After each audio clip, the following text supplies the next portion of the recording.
سالو لي زامي، اهلا وسهلا بكم في دروس تعليم اللغه الفرنسيه مجانا. انا هبه.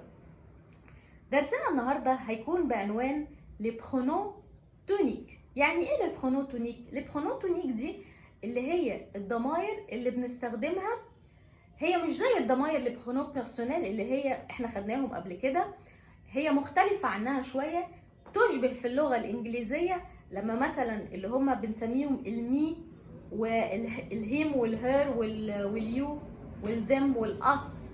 لو نحاول نفتكر، يعني مثلا هحاول اقول لكم البرونون تونيك الاول، البرونون تونيك، واحاول اقول لكم المرادفات بتاعتها في اللغه الانجليزيه. مثال، اول حاجه هنبدا ب moi, toi, lui, elle, nous, vous, eux, elle avec S. تمام، هما دول البرونون تونيك. الموا بتعادل في اللغه الانجليزيه مي، توا، يو، لوي، هيم، ال، هير، نو، اس، فو، يو، او او ال تعادل them.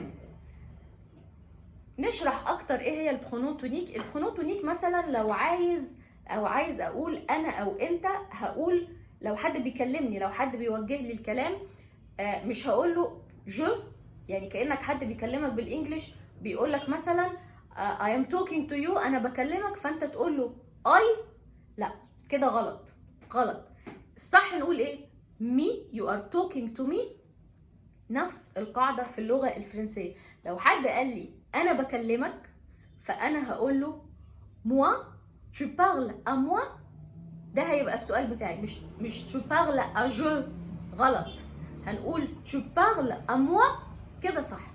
طيب فمثلا هو هيقول لي je parle à toi، je parle à toi، عمره ما هيقول لي je parle à tu، مستحيل، غلط، لغويا غلط.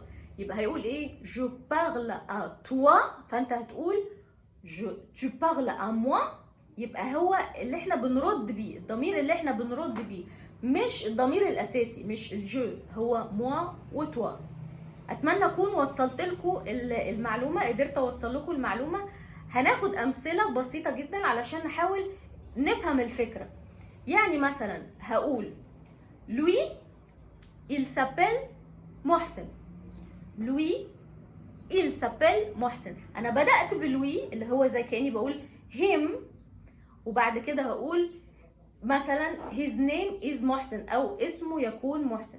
طيب مثال تاني، elle s'appelle منى، elle s'appelle منى.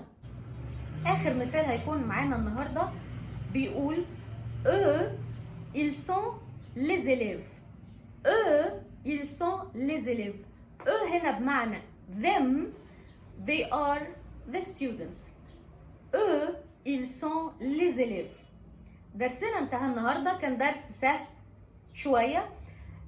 لو حاسس انك استفدت ما تنساش تدوس سبسكرايب وتفعل زر الجرس علشان يوصلك كل جديد، وما تنساش تدعمنا بلايك وشير علشان الفيديو يوصل لاكبر عدد ممكن وعلشان غيرك يستفيد. باي.